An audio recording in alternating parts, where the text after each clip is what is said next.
दूसरे पड़ाਅ की शुरुआत की है। इस समागम लवली यूनिवर्सिटी ਦੇ ਵਿੱਚ ਆਯੋਜਿਤ ਕੀਤਾ ਗਿਆ ਸੀ। ਦੱਸ ਦਈਏ ਕਿ ਪਹਿਲੇ ਪੜਾਅ ਦੇ ਵਿੱਚ ਨਸ਼ਿਆਂ ਵਿਰੁੱਧ ਵੱਡੀਆਂ ਕਾਰਵਾਈਆਂ ਹੋਈਆਂ। ਸਰਕਾਰ ਦਾ ਦਾਅਵਾ ਹੈ ਕਿ ਇਹ ਮੁਹਿੰਮ ਪੰਜਾਬ ਨੂੰ ਨਸ਼ਾ ਮੁਕਤ ਬਣਾਉਣ ਦੇ ਵੱਲ ਫੈਸਲਾਕੁਨ ਕਦਮ ਚੁੱਕ ਰਹੀ ਹੈ। ਇਸ ਦੌਰਾਨ ਅਰਵਿੰਦ ਕੇਜਰੀਵਾਲ ਨੇ ਕਿਹਾ ਕਿ ਅੱਜ ਬਹੁਤ ਖੁਸ਼ੀ ਦਾ ਦਿਨ ਹੈ। ਪਹਿਲੇ ਪੜਾਅ ਦੀ ਸਫਲਤਾ ਤੋਂ ਬਾਅਦ ਦੂਸਰਾ ਪੜਾਅ ਸ਼ੁਰੂ ਹੋ ਰਿਹਾ ਹੈ। ਕੇਜਰੀਵਾਲ ਨੇ ਕਿਹਾ ਕਿ ਪਹਿਲਾ ਪੜਾਅ 1 ਮਾਰਚ 2025 ਨੂੰ ਸ਼ੁਰੂ ਹੋਇਆ ਸੀ। ਇਹ ਪ੍ਰੋਜੈਕਟ ਸਾਫ਼ ਨੀਅਤ ਦੇ ਨਾਲ ਸ਼ੁਰੂ ਕੀਤਾ ਗਿਆ। ਅਜਿਹਾ ਸਿਰਫ ਪੰਜਾਬ ਦੇ ਵਿੱਚ ਹੀ नहीं हो रहा, मतलब होर राज्यों के विच भी नशा बहुत विक रहा है, पर नशे के खिलाफ जी मुहिम है सिर्फ पंजाब के विच चलाई गई है। इस मौके के उत्ते उन्होंने होर की कुछ कहा, तुहानूं सुणाते हैं। स्मगलर ऐसे हैं जो बहुत बड़े हैं। आप लोगों ने आपके पिंड में भी हुआ होगा, आपके हल्के में भी हुआ होगा, आपके इलाके में भी हुआ होगा। जो इनकी प्रॉपर्टी थी, जो इन्होंने बड़े बड़े महल बना रखे थे, बंगले बना रखे थे, बिल्डिंगें बना रखी थी, दफ्तर बना रखे थे, इन स्मगलरों ने पहली बार सरकार ने बुलडोजर से उनकी बिल्डिंगों को गिराया है। लोगों को लगने लगा कि यहां पहली बार एक सरकार आई है जो नशे के खिलाफ लड़ाई लड़ रही है। टीवी में चला, लाइव चला, कितने अभी भी चल रहा है, अभी भी ये काम चल रहा है कि इनके खिलाफ जबरदस्त कार्रवाई, बड़े बड़े। और जो सबसे बड़ा, जिसके नाम पे पूरे पंजाब में पता है कि सबसे बड़ा कौन था तस्कर नशे का, कौन था, उसका नाम लेने से लोग कांपते थे, प्रशासन कांपता था उसका नाम लेने से। उसको पकड़ के जेल में डाल दिया इस सरकार ने, आपकी सरकार। किसी की हिम्मत नहीं थी उसका नाम लेने की, किसी की हिम्मत नहीं थी। जेल जाना तो बहुत दूर की बात, डरते थे, पुलिस डरती थी, प्रशासन डरता था, बड़े बड़े नेता डरते थे।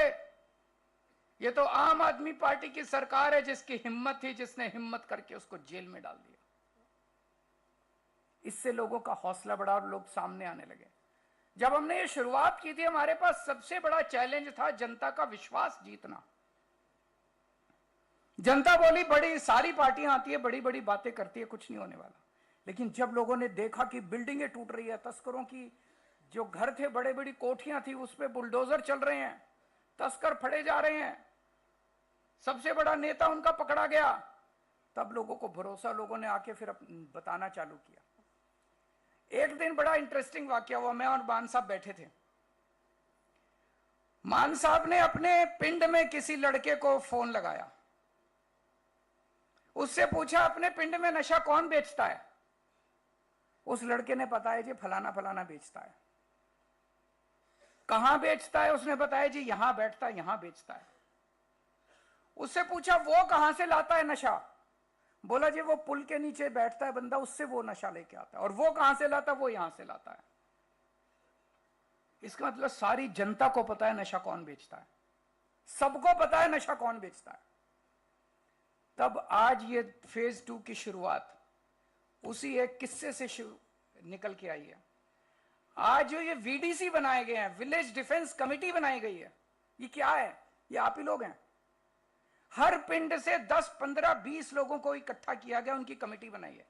आम जनता को इकट्ठा किया गया, उनकी कमेटी बनाई है। हर पिंड में जाके लोगों से नाम लिए, कौन सामने आना चाहता है, कौन अपने पंजाब को रंगला पंजाब बनाना चाहता है। जनता ने कहा हम बनाना चाहते हैं। उन लोगों के, उन युवाओं के, उन बच्चों के नाम लिए गए जो बोले हम अपना पिंड ठीक करेंगे। ऐसे 10, 15, 20 युवाओं की टीम हर पिंड से ली गई, हर वार्ड से ली गई, और उसको विलेज डिफेंस कमेटी का नाम दिया गया। अब इनका काम है, village defence committee, 1.5 lakh volunteers इस विलेज डिफेंस कमेटी में जुड़े हैं अभी तक। 1.5 लाख वॉलंटियर्स, छोटी बात नहीं है। 1.5 लाख वॉलंटियर्स अब पंजाब को नशा मुक्त। अभी तो पुलिस कर रही थी बस, अभी तो प्रशासन कर रहा था बस, अब 1.5 लाख वॉलंटियर्स मिलकर पंजाब को नशा मुक्त करेंगे। इनकी ट्रेनिंग हुई है, इन सब लोगों को ट्रेनिंग दी गई है। अब ये अपने अपने पिंड में नशा बेचने वालों की जानकारी देंगे।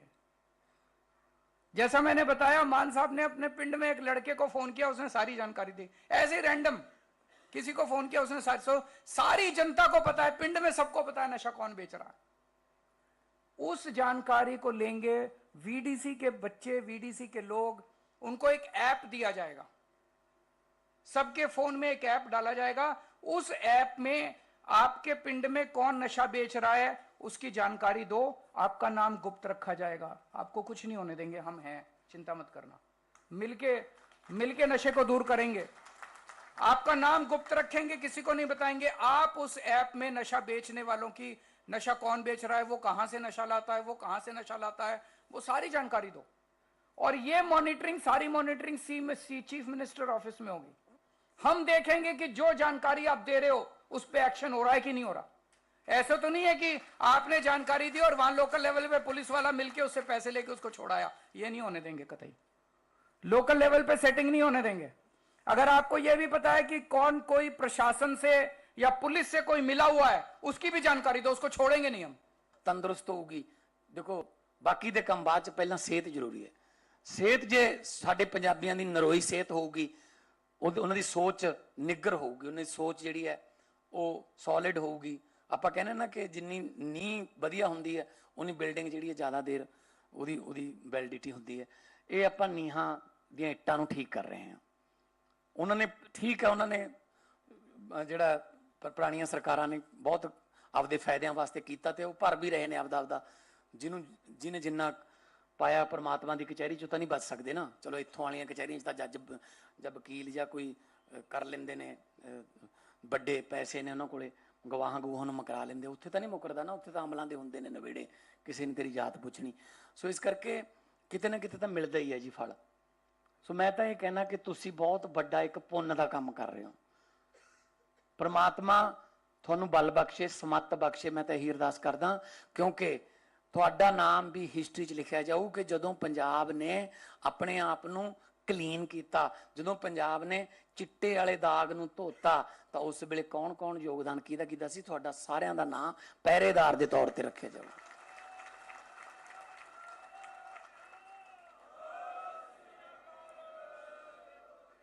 ਮੈਂ ਖੁਦ ਪਹਿਰੇ ਤੇ ਜਾਂਦਾ ਰਿਹਾ। ਠੀਕਰੀ ਪਹਿਰਾ ਕਹਿੰਦੇ ਆਪਾਂ ਇਹਨੂੰ। ਲਿਸਟ ਬਣ ਜਾਂਦੀ ਚੌਕੀਦਾਰ ਵੱਲੋਂ ਵੀ ਅੱਜ ਆਪਾਂ ਪੰਜ ਘਰਾਂ ਦੇ ਮੁੰਡੇ ਜਾਣ, ਚਾਹ ਕੋੜ ਲੈ ਜਾਂਦੇ ਸੀ, ਉੱਥੇ ਜਾ ਕੇ ਧੂਈ ਲਾ ਲੈਂਦੇ ਸੀ।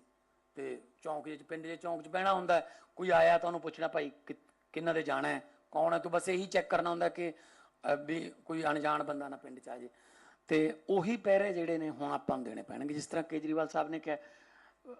ਕਿਉਂਕਿ ਆਪਾਂ ਪਿੰਡਾਂ ਤੋਂ ਆਏ, ਆਪਾਂ ਨੂੰ ਸਾਰਾ ਪਤਾ, ਪਿੰਡ ਵਾਲਿਆਂ ਨੂੰ ਵੀ ਸਾਰਾ ਪਤਾ ਹੁੰਦਾ ਹੈ ਕਿ ਕਿਹੜੇ ਪਿੱਪਲ ਥੱਲੇ ਆ ਕੇ ਖੜਦੇ ਨੇ, ਗੱਡੀ ਦਾ ਬੋਨਟ ਚੱਕ ਲੈਂਦੇ ਨੇ ਵੀ ਗੱਡੀ ਖਰਾਬ ਹੋ ਗਈ, ਪਤਾ ਨਹੀਂ। ਉੱਥੇ ਜਿਹੜੇ ਉਹਨਾਂ ਨੂੰ ਪਤਾ ਹੁੰਦਾ ਵੀ ਅੱਜ ਬੋਨਟ ਚੱਕਣਗੇ, ਕੋਡ ਦਿੱਤੇ ਹੁੰਦੇ ਨੇ, ਉਹ ਉੱਥੇ ਜਾਂਦੇ ਨੇ ਤੇ ਨਸ਼ੇ ਨੁਸ਼ੇ ਲੈ ਕੇ ਆ ਜਾਂਦੇ ਨੇ। ਸਾਰਾ ਪਤਾ ਹੁੰਦਾ ਪਿੰਡ ਵਾਲਿਆਂ ਨੂੰ ਕਿ ਕਿਹੜੇ ਮੋਟਰਸਾਈਕਲ ਤੇ ਆਉਂਦੇ ਨੇ। ਜੇ 2 ਗੇੜੇ ਐ ਨੂੰ ਮਾਰੇ ਨੇ ਤਾਂ ਫਿਰ ਇਹਦਾ ਮਤਲਬ ਤੂੰ 2 ਜਾਣੇ ਆ ਜਾਓ, ਜੇ 3 ਗੇੜੇ ਮਾਰਨੇ 3 ਜਾਣੇ, ਏਦਾਂ ਕੋਡ ਨੇ ਉਹਨਾਂ ਦੇ।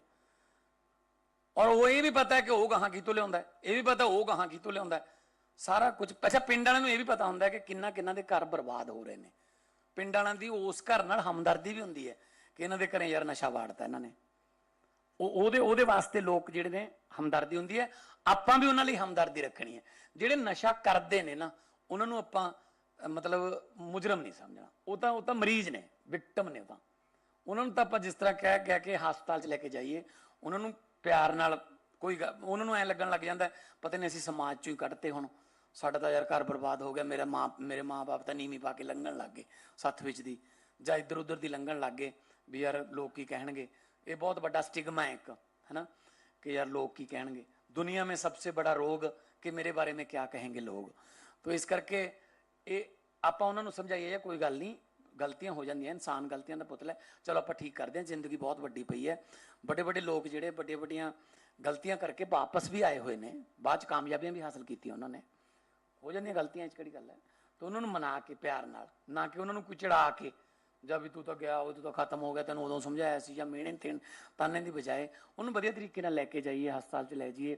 ਸਰਕਾਰ ਵੱਲੋਂ ਅਸੀਂ ਹੈਲਪ ਕਰਾਂਗੇ ਤੇ ਉਹ ਆ ਕੇ ਕੰਮਕਾਰ ਤੇ ਲੱਗ ਜੇ, ਉਹਦੀ ਹੈਲਪ ਕਰਦੇ, ਉਹ ਆਪ ਹੀ ਆਪਣੇ ਆਪ ਉਹਦਾ ਜਿਹੜਾ ਅੰਦਰੋਂ ਮੋਰਲ ਬੂਸਟ ਹੋ ਜਾਂਦਾ, ਉਹਦਾ ਹੌਸਲਾ ਵੱਧ ਜਾਂਦਾ।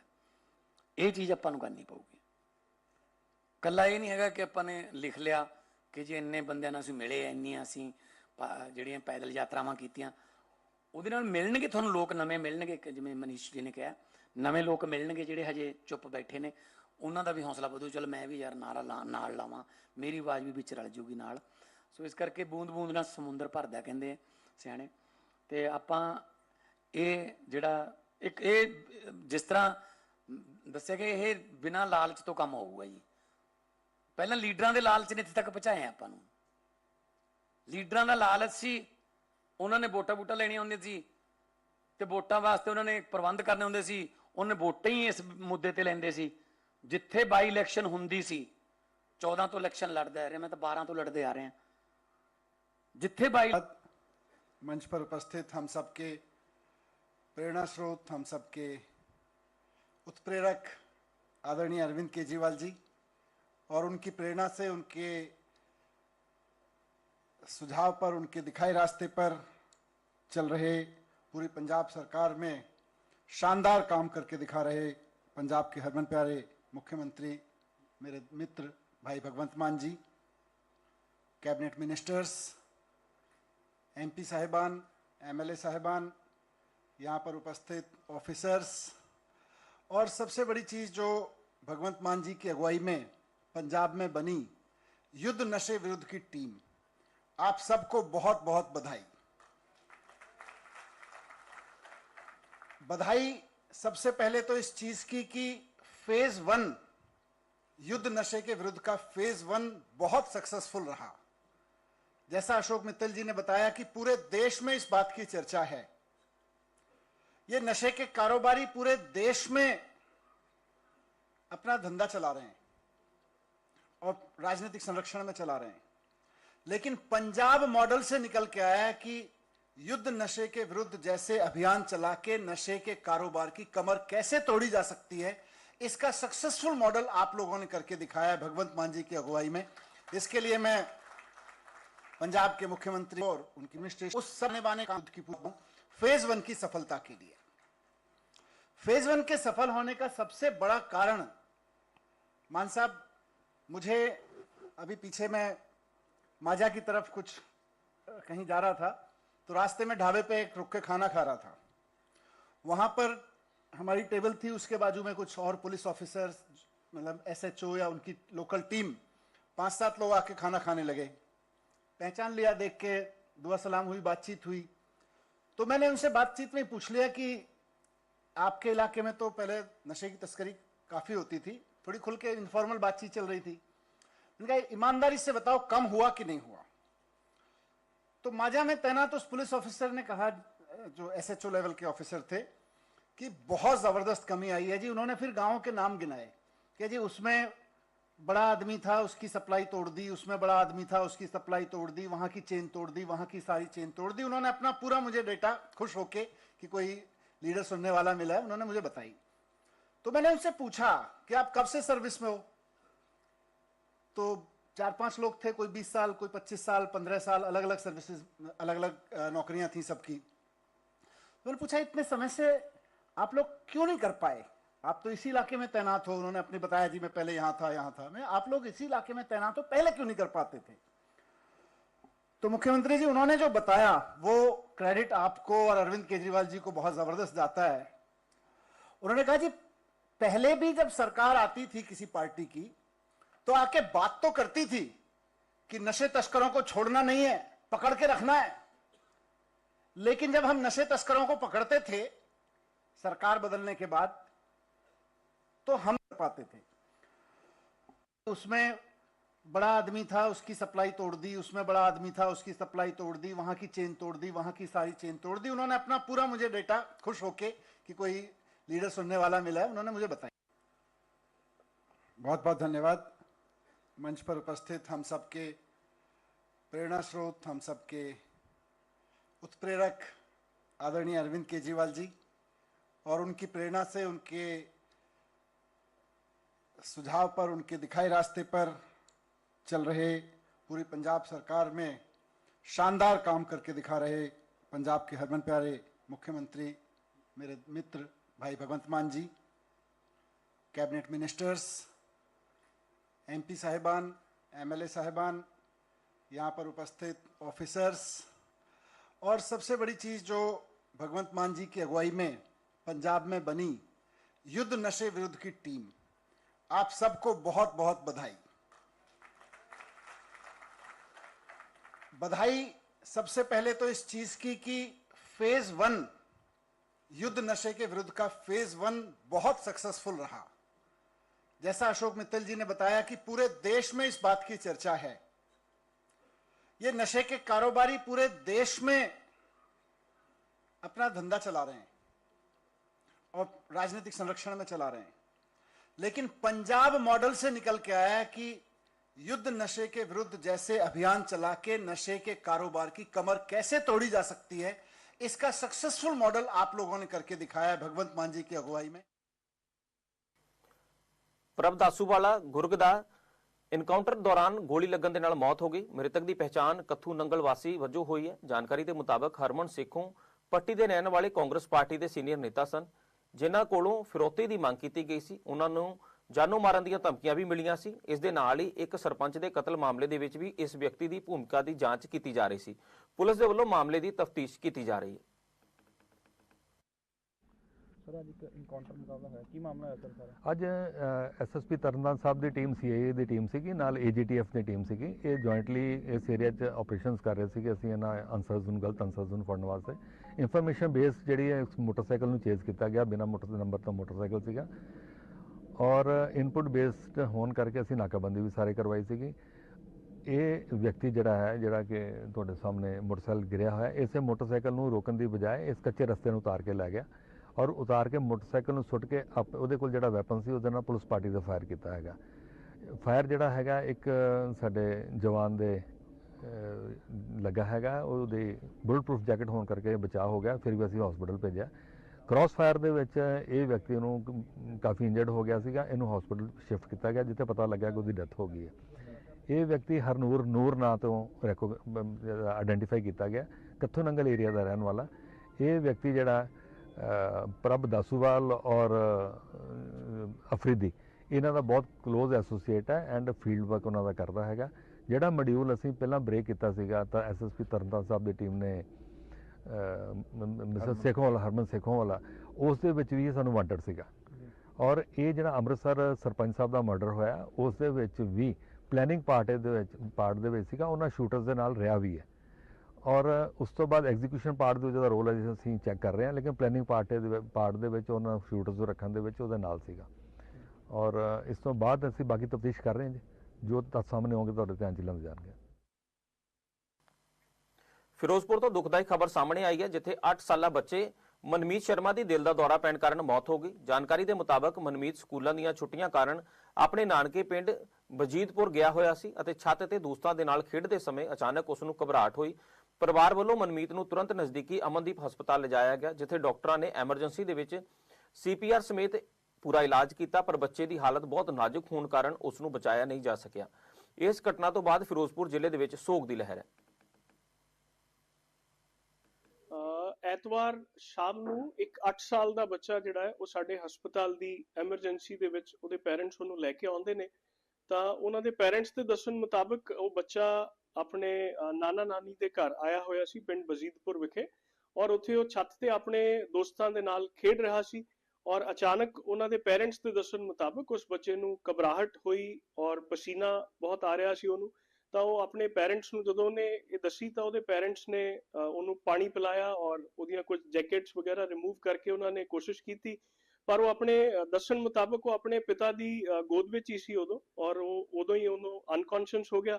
ਤਾਂ ਜਦੋਂ ਤੱਕ ਸਾਡੇ ਹਸਪੀਟਲ ਉਹਨੂੰ ਲੈ ਕੇ ਆਏ ਤਾਂ ਸਾਡੀ ਐਮਰਜੈਂਸੀ ਰਿਸਪੌਂਸ ਟੀਮ ਨੇ ਆਉਂਦਿਆਂ ਬੱਚੇ ਦਾ ਜਿਹੜਾ CPR ਕੀਤਾ, ਉਹਦੀ ਪਲਸ ਬਿਲਕੁਲ ਨਹੀਂ ਸੀ, ਸੋ ਲਾਈਫ ਸੇਵਿੰਗ CPR ਉਹਨੂੰ ਦਿੱਤਾ ਗਿਆ। ਕੋਸ਼ਿਸ਼ ਕੀਤੀ ਗਈ ਸਾਡੀ ਪੂਰੀ ਐਮਰਜੈਂਸੀ ਟੀਮ ਵੱਲੋਂ, ਇੰਟੈਂਸਿਵਿਸਟਸ ਵੱਲੋਂ, ਪਰ ਸਾਡੀ ਮੈਨੂੰ ਲੱਗਦਾ ਕਿ ਪਰਮਾਤਮਾ ਨੇ ਉਹਦੀ ਜਿਹੜੀ ਹੈ ਜੀਵਨ ਦੀ ਘੜੀ ਜਿੰਨੀ ਲਿਖੀ ਸੀ ਉਹ ਪੂਰੀ ਹੋਣ ਤੋਂ ਬਾਅਦ ਉਹ ਸਾਡੇ ਹਸਪੀਟਲ ਵਿੱਚ ਆਉਂਦਾ ਹੈ ਬੱਚਾ। ਬੜੀ ਮੰਦਭਾਗੀ ਘਟਨਾ ਹੈ ਸਾਡੇ ਫਿਰੋਜ਼ਪੁਰ ਦੇ ਵਿੱਚ ਜਿਹੜੀ ਵਾਪਰੀ ਹੈ, ਔਰ ਪੈਰੈਂਟਸ ਨੂੰ ਆਪਣੇ ਬੱਚਿਆਂ ਦੀ ਸਿਹਤ ਤੇ ਮੈਨੂੰ ਲੱਗਦਾ ਹੈ ਕਿ ਅਵੇਅਰ ਹੋਣ ਦੀ और बहुत ध्यान देने की लोड़ है। बच्चों में हार्ट अटैक बहुत कम होते हैं, बच्चों में हार्ट अटैक बहुत कॉमन नहीं है कहीं भी, ना तो साउथ एशिया में जैसे हम इंडिया की बात करें या बाहर भी कहीं भी बच्चों में हार्ट अटैक बहुत कम होते हैं। इसमें सडन डेथ डिफरेंट है और जो हार्ट अटैक आप बोल रहे हैं वो डिफरेंट है।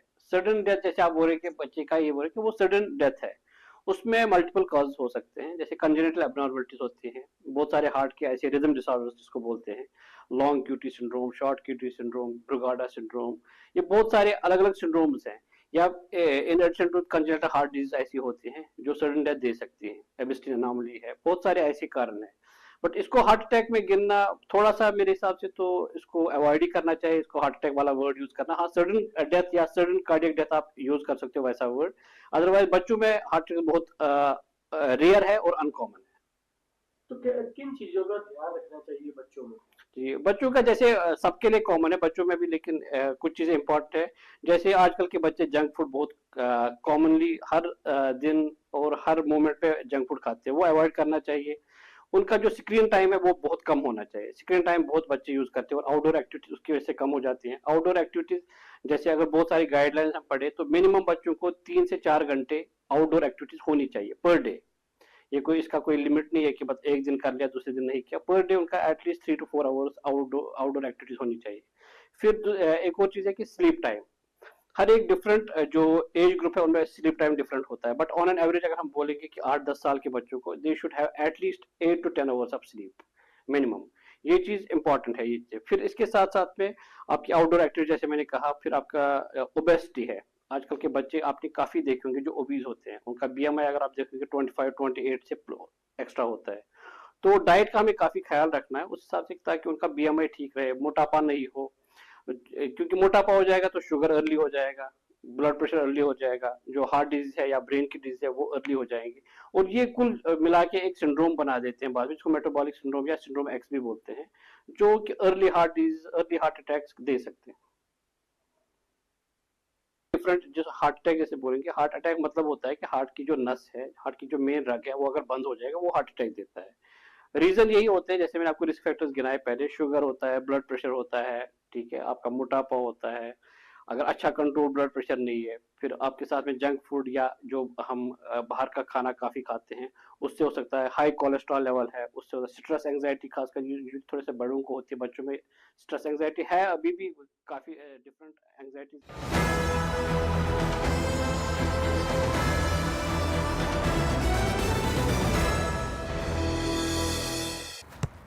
इसको तो फुटबॉल के